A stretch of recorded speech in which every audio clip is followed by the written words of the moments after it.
Welcome back. When the word double standard is used in everyday conversation, what usually comes to your mind? Well, to me, a double standard suggests hypocrisy in some situations.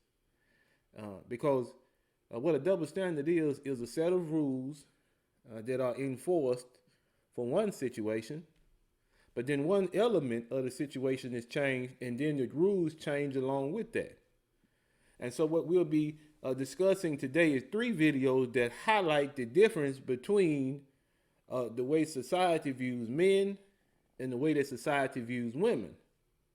Now, before we get into the video, I must say that 2 of the videos that we're going to look at, if the place was switched, if the perpetrator in the last 2 videos was a man, what do you think the outcome would be? And so we will wait until we view the last 2 videos, and then we will come to an agreement as to what could happen if the roles were reversed. So now let's get into the first video, because I think it's very interesting. It really highlights how society or the public at large looks at behavior of men and women. So let's get into the video and see what we can find out. You want me to show you? In your hands or something. Where is it? Where is it? Have you got any? Just do it. Just Stop do it. it, Just do Will. it. What? Please. What? Don't cower like that, like you're scared. Where'd you put it? Where is it? Do you want to smack again? Is that what you want? Is that what you want, Will? Or do you want to smack? No, just... Lots of us would worry if we saw a man abusing a woman on the street. Some of us might even intervene. However, what if the tables were turned and there was a woman abusing a man? So this is Will. We're going to test this out in public, and Will's going to start by being the aggressor, and he's going to verbally and physically intimidate me. Are you ready for this? I think so. Up and just show me. Just do that. Hey. Will. You right? Thank you. She's fine, we're just having a... Well, she's clearly not fine. You okay? Do you need any help? Yeah, thank you so much.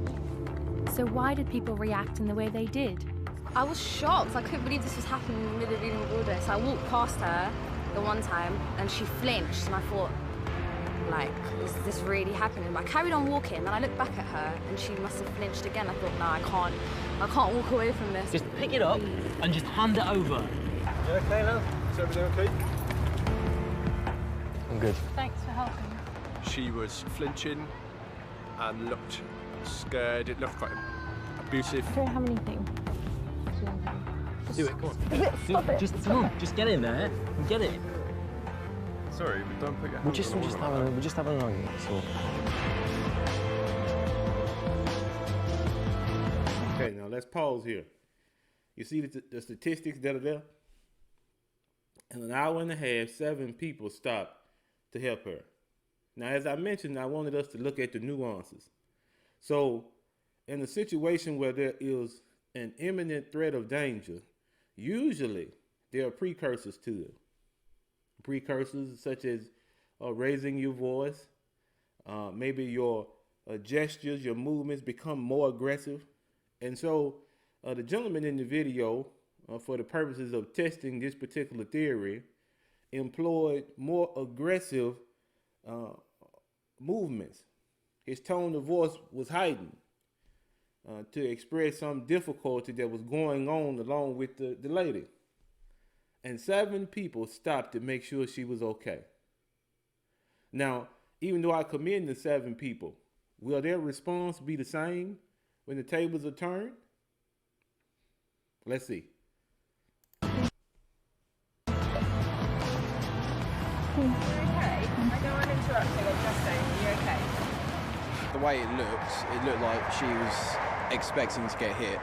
So that's where you sort of got to jump in, really. Her body language was so very obviously uncomfortable that I couldn't walk past without saying something. Put it anywhere. Hey, then we switched roles.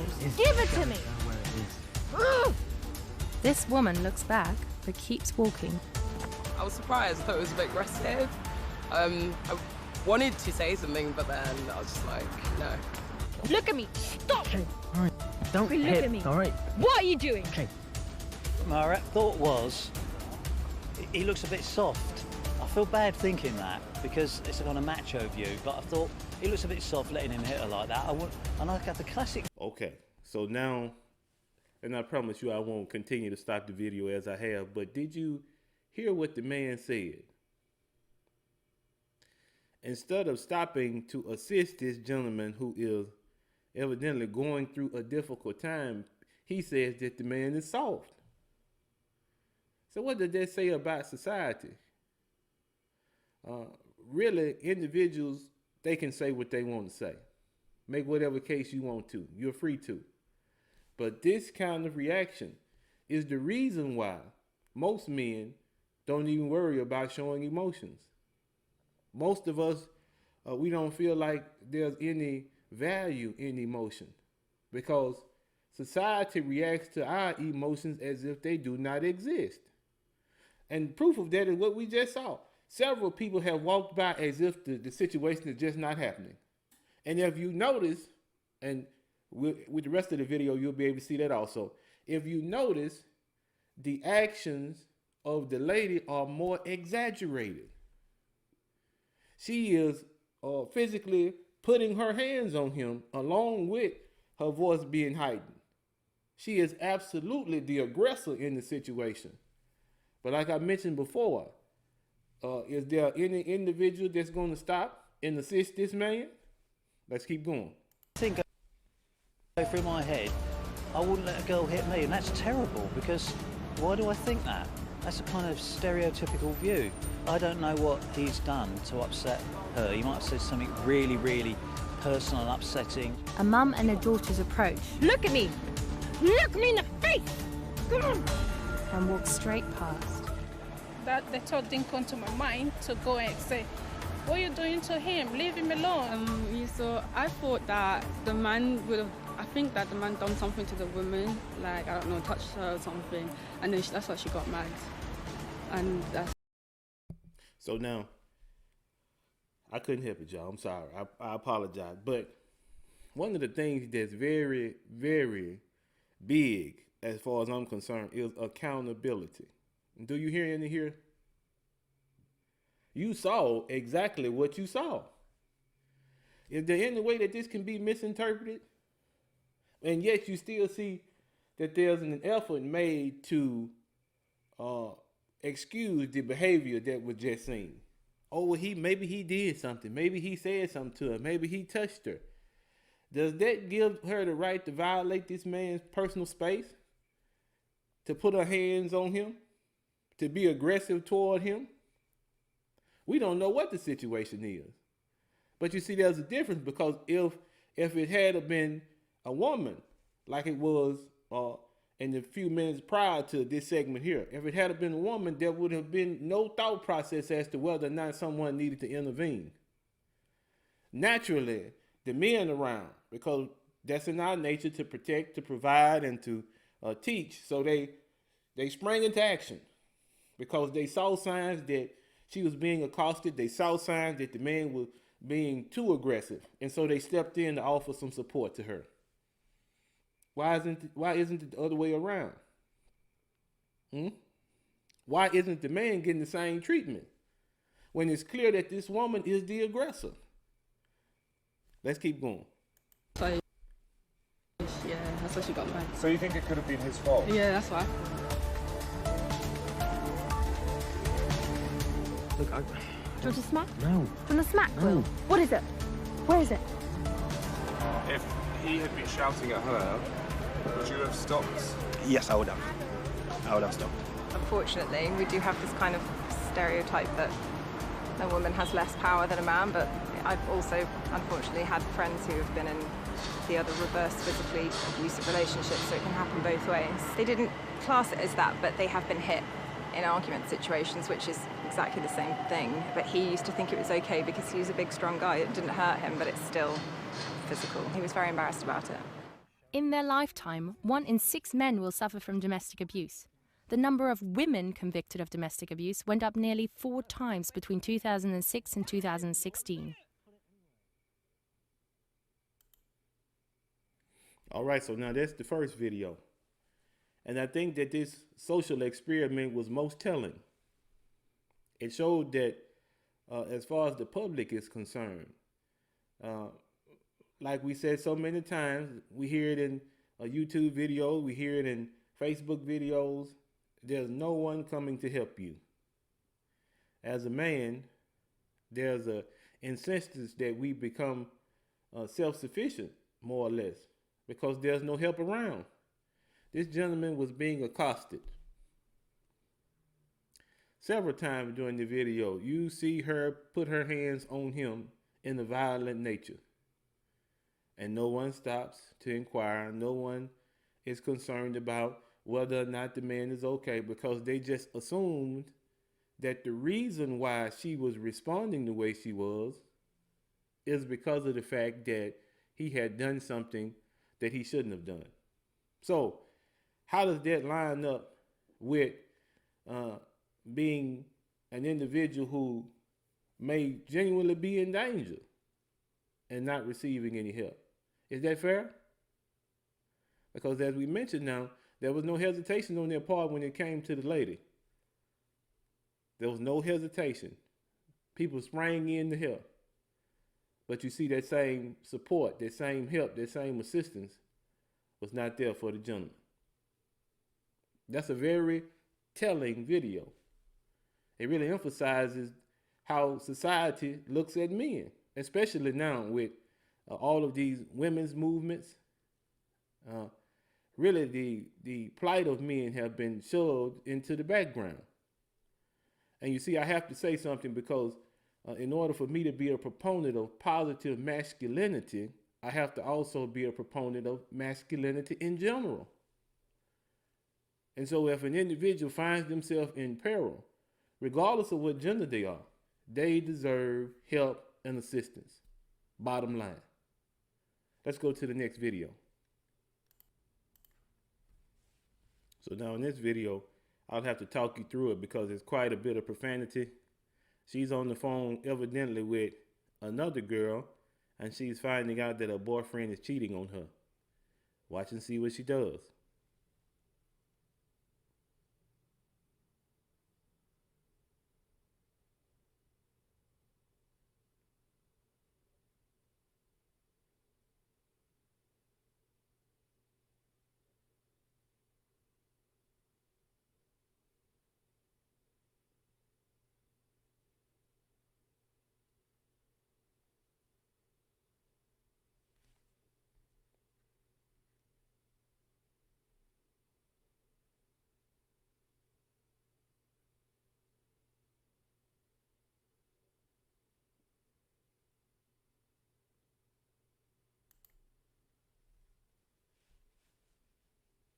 Wow. Really? So, because of the fact that the man is being unfaithful, and now listen, I'm not excusing being unfaithful. I'm not. I promise you I'm not. But in any situation that involves a person, they have free will. They can do as they please. The right thing to do is, if the situation does not bode well for you, then remove yourself. But now notice what's going on here. She's talking to evidently the lady that is in this unfaithful relationship with her boyfriend. And in order to rectify the situation, she takes a belt. She puts it around his neck. She pulls tight. And so as the video goes on, this lady is choking this man. She is. She's choking this man. The man was asleep. He's waking up to this. So now let me ask you a question. And maybe some of you thought that this probably was comical. What would you do if that was a woman in the place of the man with a belt around her throat? Would it be so comical? Would it be so funny? Let's go to the next video. So this next video is a video of an individual being treated just like a child would be treated. Now, evidently, this is his significant other. We're not told whether or not this is whether or not they're married or whether or not they're just in a relationship as boyfriend and girlfriend. And we don't have that information, but I want you to notice the treatment. Evidently, this gentleman has been unfaithful also. What happens to him? Let's see.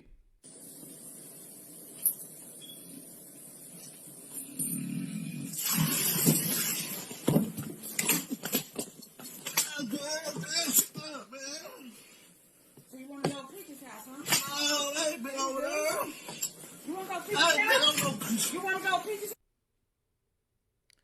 So what have we learned from these 3 videos? And what is the overwhelming theme of all 3? It's simple. Misandry is acceptable. The hatred, the prejudice against men is now acceptable. Because in any other situations, especially the last 2, if the roles were reversed, the gentleman involved unquestionably would be taken into custody and they would be serving a prison term as we speak. But because of the fact that the woman is the aggressor, there's no problem. And how do we know that there's no problem? How do we know that there's no difficulty in this situation with the woman being the aggressor? It's because I got those 2 videos off of Facebook, social media. So now, if an individual is so bold as to post footage, live footage of something that they've done to their significant other, don't you think there would be a reason to investigate? Don't you think there would be a reason to look into the situation? In both cases, these men encountered situations that quite possibly was traumatizing. Wouldn't you be traumatized if you had someone while you were asleep to pour hot water on you and then to begin to assault you with a belt? You would be traumatized, whether you're a man or a woman, unquestionably. So why is this behavior allowed? Why is this behavior okay? Why does society look at this behavior and laugh instead of addressing it like they would if, like we mentioned, the roles were reversed? See, one thing we have to understand is if these movements that push for equality of opportunity, equality of treatment, if an individual desires to have equal rights and equal treatment for themselves, if the movement is something that's going to be positive, then that needs to extend to everyone. Equal treatment for everyone. Because now it's gotten to the point where misandry is commonplace. These videos prove it. An hour and a half, a man was accosted in the first video by a woman.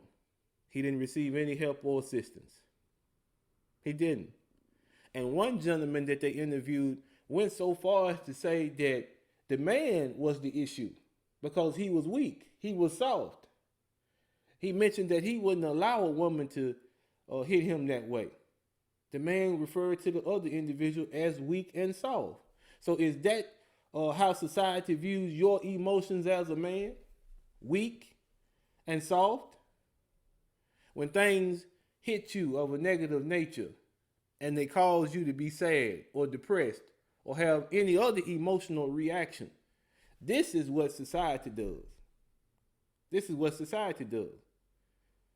Basically, they're telling you to shut up and be productive. We don't care about your feelings. We don't owe you any kind of acceptance or understanding.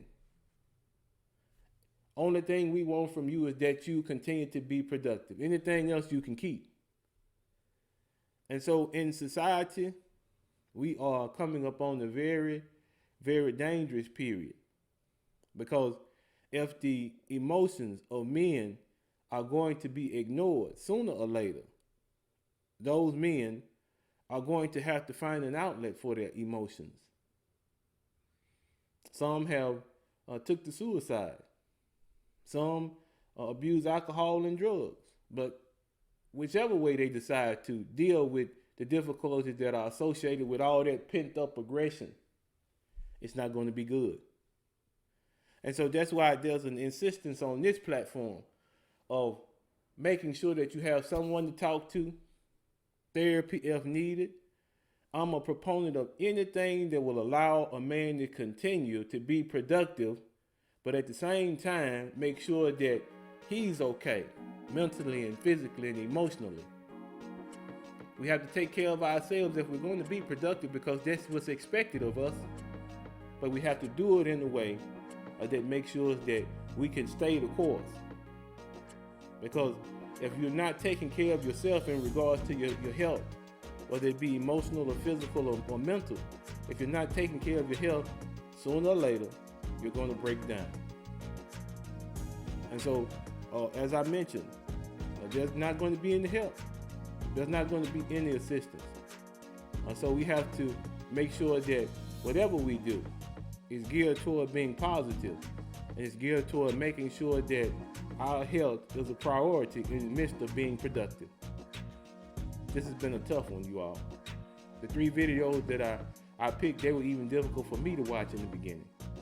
But as always, we're going to continue to promote positive masculinity. We're going to continue to hold our brothers accountable. But at the same time, we're going to continue to show them that positivity is the way to go. As always, we thank you. Like, comment, and subscribe. Be easy.